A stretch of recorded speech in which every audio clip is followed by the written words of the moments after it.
Assalamualaikum warahmatullahi wabarakatuh.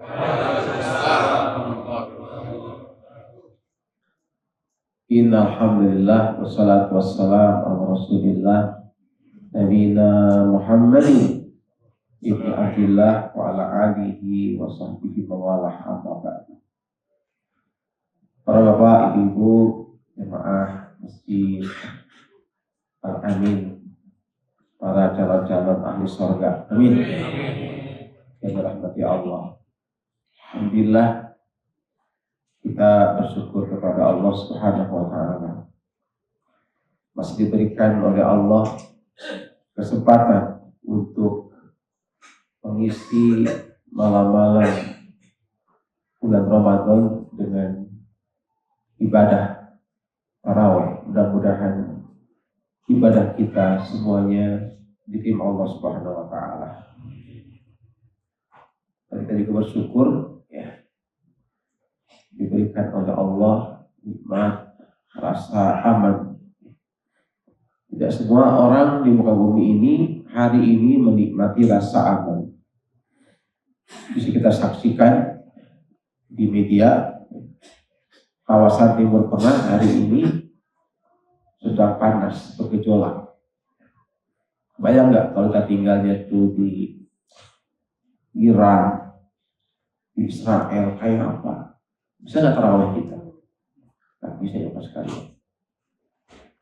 Maka kata Nabi, kalau orang diberikan nikmat aman, sehat badan, punya makanan, tiga itu punya badan, rasa aman, sehat badan, punya makanan, itu dunia dan segala isinya sudah kita kuasai. Man asbaha aminan fi sirbihi wa mu'afan fi badanihi indahu qutu yaumihi maka annama khidat lahu dunya bihadafiriha. Barang siapa yang merasa aman tinggal di lingkungannya, aman, nggak ada perang, nggak ada teror, sehat kondisi tubuhnya, nggak sakit, nggak kena gula. Kalau ada yang kena gula, bisa sembuh. Nggak kolesterol, ya, nggak kena prostat. Kalau bapak tuh usia-usia 50 tuh banyak prostat, betul? Kenapa? Kenapa Pak? Kenapa? Karena bapak-bapak itu kalau 50 tahun ke atas itu sudah jarang hubungan intim, sehingga kata dokter spermanya mengental, mengkristal, akhirnya jadi prostat. Betul ya, kata dokter nih, ya. Mudah-mudahan puasa bikin sehat semuanya, amin. Jadi kata Nabi, barang siapa yang aman tinggal di lingkungannya, sehat kondisi badannya, dan dia punya makanan yang bisa dimakan pada hari itu. Yang penting ada makanan hari ini, makan dunia dan segala isinya dalam agamanya. Alhamdulillah ya, kita tiga-tiganya ada. Nikmat aman kita ada, sehat badan kita ada, punya makanan jangankan hari ini ya, buat besok bahkan seminggu udah ada stoknya. Masya Allah. Jemaah semuliakan, salah satu ciri ahli surga yang berjalan di muka bumi adalah orang yang senang beristighfar. Ya. Di ahli surga itu bukan orang yang hanya rajin ke masjid, bukan hanya rajin berzikir, bukan hanya yang rajin sedekah, tidak. Tapi ciri ahli surga itu di Quran disebutkan oleh Allah 2 kali di surat yang berbeda. Pertama itu di surat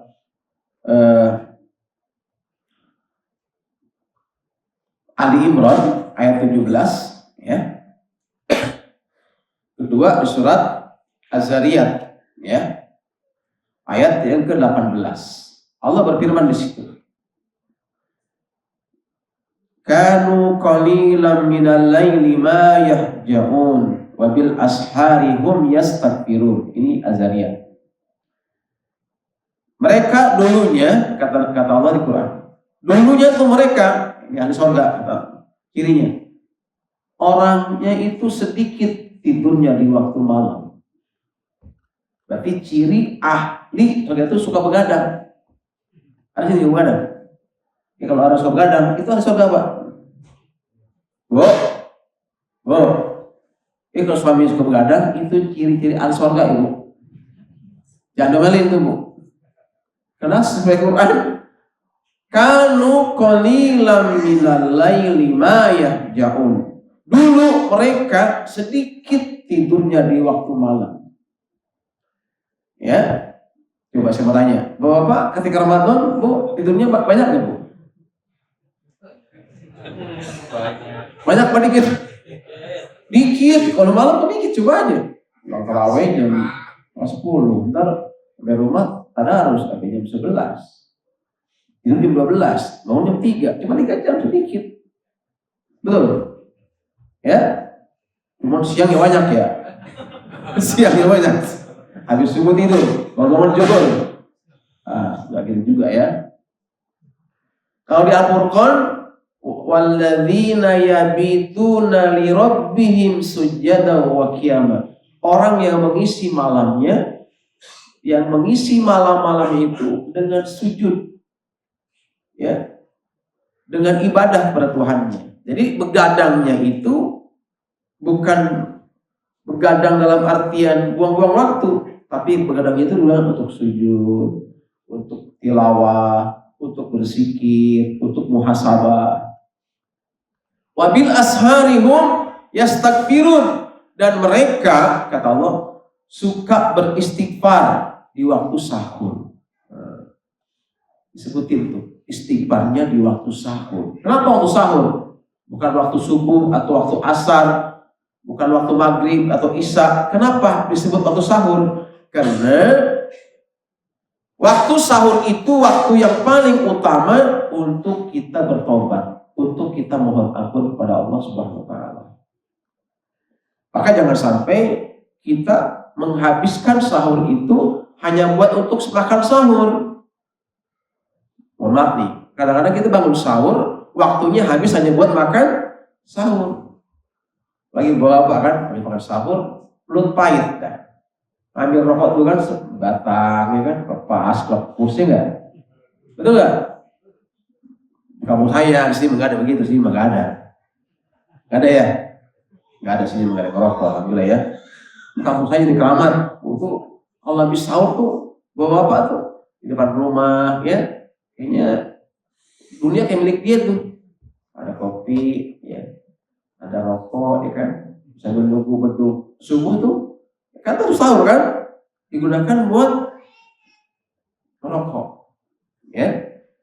Nah, sekarang balik, gunakan waktu sahur itu tidak hanya untuk sahur, tapi buat istighfar, untuk mohon ampun kepada Allah. Ramadan ini syahrul maghfirah, bulan ampunan. Syahrul taubat, bulan pertobatan. Sungguh celaka, kata Nabi, orang yang masuk Ramadan sampai mau habis tuh Ramadan, tapi dosa-dosanya belum diampuni. Celaka tuh orang. Kenapa? Berarti dia tidak menjadikan Ramadan sebagai bulan pertobatan. Saatnya kita tobat, ya sekalian.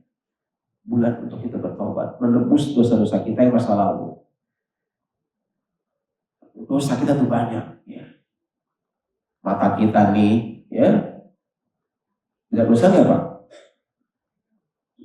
Pak, banyak nggak dosa mata kita? Banyak. Apa dosa mata kita? Memandangin bini orang, enggak? Memandangin janda, dosa nggak? Betul. Belum lagi di handphone, lihat TikTok, scroll, banyak banget tuh yang goyang-goyang, iya nggak? Dosa nggak tuh? Dosa. Udah mata kita banyak dosa, mulut kita banyak dosa, ngomong yang nggak baik. Belum otak kita, otak juga berdosa. Apa? Piktor, mikirin yang kotor-kotor, ya nggak? Pikir yang harus mikir-mikir yang kagak-kagak gitu ya. Belum lagi dosa batin. Beda nggak Bu? Dosa batin, takaran batin. Bu, beda nggak dosa batin sama takaran batin? Beda. Dosa batin tuh ya, Pak, Bu. Dosa batin tuh lebih bahaya, lebih dahsyat ketimbang dosa lahir seperti zina, mabuk, ya, mencuri. Itu dosa yang sifatnya zahir. Dosa batin itu lebih dahsyat ya, ketimbang dosa zahir. Dosa batin itu apa? Contohnya dosa batin itu kita suudzon sama Allah, ya, buruk sangka sama Allah, ya, nggak ridho dengan ketentuan Allah, nggak sabar atas ujian darinya, itu dosa batin. Gak ikhlas ibadahnya, masih ria, pengen lihat sama orang, ya, dosa batin. Ijab bin nafsi, bangga, rasa bangga dengan diri sendiri, merasa di al-amin tuh dia yang paling berjasa, yang paling soleh, gitu, yang paling benar. Itu dosa batin. Itu kan hati. Jadi kalau hati kita masih ada kayak gitu, masih kesombongannya, masih ya menguasai dirinya, kemunafikannya masih dipelihara, dengki sama orang, ya, riya dalam ibadah, itu dosa batin yang kalau kita nggak taubatin, ya, ke bawah mati, udah celaka kita, habis kita, ya. Makanya yang saya muliakan, ini kesempatan, ya, jadikan Ramadan ini sebagai bulan untuk pertobatan kita. Di ahli surga itu ya sifatnya suka beristighfar. Dan diulang lagi di surat Ali Imran, as-sabirina was-sadiqina wal-qanitina wal-munfikina wal-mustaghfirina bil ashar. Ya, di ujungnya itu Allah sebutkan wal mustaghfirina bil ashar, dan orang-orang yang beristighfar mohon ampun di waktu sahur. Nah, jemaah semuliakan, Ibnu Katsir menjelaskan apa sih rahasianya orang itu kalau istighfar di waktu sahur. Pertama ya sekalian, orang yang sering istighfar di waktu sahur, dia akan lebih sabar, lebih lapang dada. Ya, ini ya, manfaat istighfar di waktu sahur, dia akan lebih sabar menghadapi ujian dan dia akan lebih lapang dada ketika menghadapi persoalan. Makanya ayatnya dimulai dengan as-sabirina, dan orang-orang yang sabar. Jadi buah dari istighfar yang kita baca di waktu sahur, Allah akan berikan kesabaran. Maka orang yang sukses puasanya, setelah puasa dia makin sabar. Karena asyam nisfus sabri, puasa itu separuhnya sabar. Ya. Kemudian orang yang istighfar, banyak istighfar, utama itu sahur, dia ya akan lebih khusyuk dalam ibadahnya, lebih khusyuk dalam sholatnya, lebih khusyuk dalam doa-doanya, bahkan dia bisa menangis ketika berdoa itu. Jadi ciri orang itu khusyuk doa bisa sampai nangis. Pernah nggak Pak? Pak, halo, pernah doa nangis? Oh pernah? Oh, hebat itu ya. Tapi hati-hati ya, jangan sampai kita ketika nangis itu merasa wah saya udah khusyuk nih. Jangan gitu juga ya. Yang lain kok belum nangis, kalau itu belum khusyuk dia tuh. Jangan ya. Karena ada seorang ulama ya. Ini kisah nyata ya, ditulis oleh Ibnu Qudamah. Ulama ini dia kalau malam itu setiap dia tahajud dia nangis. Rasanya itu paling khusyuk ya. Terus ketika dia sholat zuhur berjamaah di masjid, ada jamaah lagi doa sambil nunggu azan, nangis. Siang-siang nangisnya. Ulama itu lantas berkata di hatinya, nangis siang-siang. Riya itu, kata dia tuh. Nangis tuh malam. Siang-siang nangis tuh, riya itu. Itu di hatinya dia ngomong gitu, bukan mulutnya. Hatinya menuduh orang itu riya.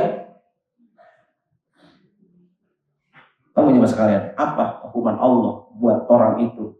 Menuduh orang yang nangis setiap hari riya. Padahal hatinya doang. Allah hukum dia nggak bisa nangis 1 bulan. 1 bulan dia nggak bisa nangis tuh. Ya, dia muhasabah. Ya Allah, dosa apa saya ya? Kok saya nggak bisa nangis? Bisa jatuh tahajud. Sepanjang dia tahajud itu nangis sampai basah jenggotnya. Ini sebulan gak nangis dia. Dosa apa saya? Ingat-ingat, wah jangan-jangan apa karena saya itu pernah suudzon menuduh orang itu nangis di siang hari itu riya. Dicari orang itu. Dicari orang itu Pak. Yuk, begitu ketemu, Pak maafin saya Pak, saya bersalah. Ya. Salah apa Pak? Saya nggak pernah punya masalah. Saya pernah nuduh dalam hati bahwa Bapak adalah orang yang riya karena menangis di siang hari. Pernah Bapak kan ketika doa nangis? Iya pernah. Saya tuduh Bapak riya, gitu saya mohon maaf, saya sujud sama. Diminta maaf Pak, pelukan dimaafin. Begitu dia udah maafan tuh, ya malamnya dia tahajud lagi, baru rakaat pertama dia nangis Pak. Subhanallah Pak, hati-hati dengan dosa batin. Suudzon sama orang itu dosa batin. Ya, maka jadikan ini Ramadan jangan cuma target-target ibadah-ibadah ya ritualnya yang kita kejar. Misalkan Al-Qur'annya hatam sampai sekian kali, iktikaf 10 kali full. Jangan cuma itu yang dikejar, tapi bagaimana Ramadan membuat hati kita lebih bersih. Jangan mudah suudzon sama orang, jangan buruk sangka. Nah, mudahan ya Ramadan membuat kita ya lebih bersih hati kita, jauh dari buruk sangka, dari kesombongan dan kemunafikan. Karena kesombongan itu yang menjadi penghalang kita untuk mendapatkan hidayah dari Allah Subhanahu wa taala. Demikian, mudah-mudahan bermanfaat. Mohon maaf segala hilaf. Assalamualaikum warahmatullahi wabarakatuh.